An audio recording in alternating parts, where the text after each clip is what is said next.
Item 647. Large roadside sign supports and assemblies. 1. Description. Installation. Furnish, fabricate, and erect steel supports for large roadside signs. Relocation. Relocate existing large roadside sign assemblies, and furnish and fabricate materials as required. Removal. Remove existing large roadside sign assemblies. 2. Materials. Furnish all materials unless otherwise shown on the plans. Furnish only new materials. Furnish and fabricate materials that comply with the following items and details shown on the plans. Item 416, drilled shaft foundations. Item 421, hydraulic cement concrete. Item 440, reinforcement for concrete. Item 441, steel structures. Item 442, metal for structures. Item 445, galvanizing. Use material for perforated fuse plates that does not exceed the ultimate tensile strength shown on the plans. Use galvanized steel, stainless steel, dichromate sealed aluminum, or other materials shown on the plans for bolts, nuts, washers, lock washers, screws, and other sign assembly hardware. When dissimilar metals are used, select or insulate the metals to prevent corrosion. 3. Construction. Construct foundations for large roadside sign supports and assemblies in accordance with Item 416, drilled shaft foundations, and the details shown on the plans. Plumb sign supports. Do not spring or rake posts to secure proper alignment. Use established safety practices when working near underground or overhead utilities. Consult with the appropriate utility company before beginning work. 3.1 Fabrication.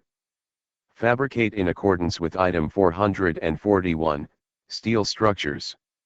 Ensure all components fit properly. Verify the length of each post for each sign before fabrication to meet field conditions and sign mounting heights shown on the plans. Obtain approval for any necessary field fabrication or adjustments. Hot dip galvanize fabricated parts in accordance with Item 445, galvanizing. Punch or drill any holes in steel parts or members before galvanizing. Repair galvanizing for any steel part or member on which the galvanizing has been damaged during assembly, transit, erection, or for any steel part or member welded when permitted, after galvanizing. Make all galvanizing repairs in accordance with Section 445.3.5, repairs. 3.2 Installation. Locate sign supports as shown on the plans, unless directed to shift the sign supports within design guidelines to secure a more desirable location or avoid conflict with utilities and underground appurtenances. Stake the sign support locations for verification by the engineer. Install stub posts of the type and at the spacing, orientation, and projection shown on the plans.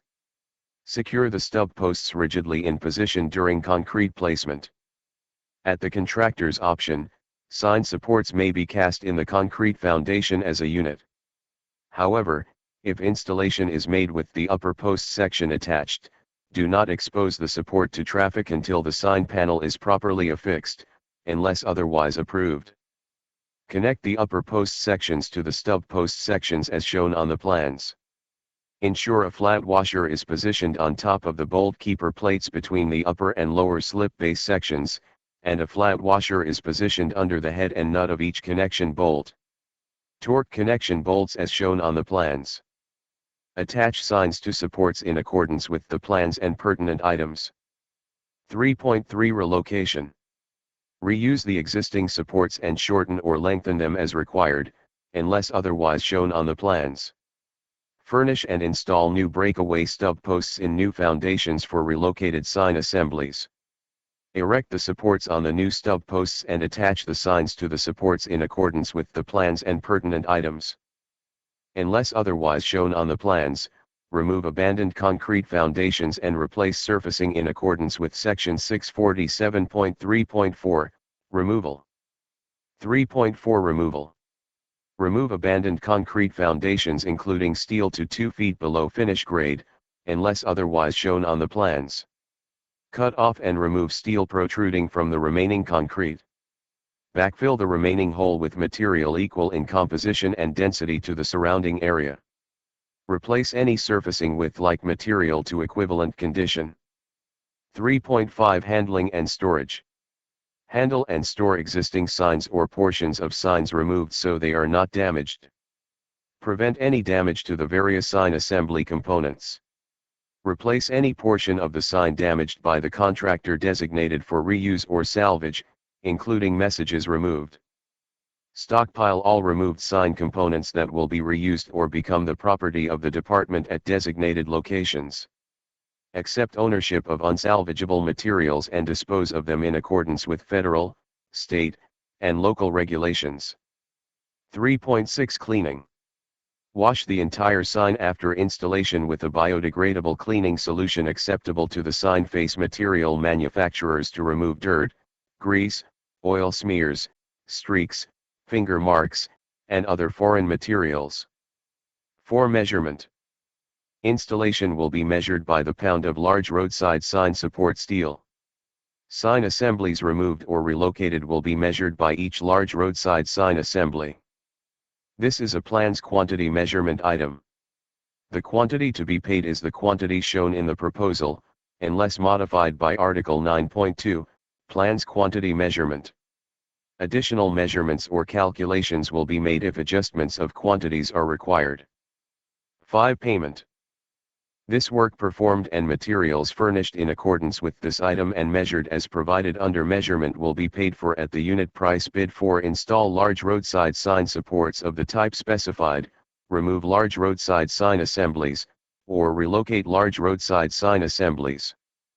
New drilled shaft foundations will be paid for in accordance with item 416, drilled shaft foundations. New signs will be paid for in accordance with item 636, signs. 5.1 Installation. This price is full compensation for furnishing, fabricating, galvanizing, and erecting the supports and stub posts, furnishing fuse plate and slip base connections, and materials, equipment, labor, tools, and incidentals. 5.2 Relocation. This price is full compensation for furnishing and installing new stub posts, and new sign supports, when required, removing existing sign assemblies and related materials, modifying existing sign supports, reinstallation of signs and sign supports, preparing and cleaning the signs, hardware, salvaging and disposing of unsalvageable materials, removing existing foundations, backfilling, and surface placement, and materials, equipment, labor, tools, and incidentals. 5.3 Removal. This price is full compensation for removing existing sign assemblies and related materials, salvaging, disposal of unsalvageable materials, removing existing foundations, backfilling, and surface placement, and materials, equipment, labor, tools, and incidentals.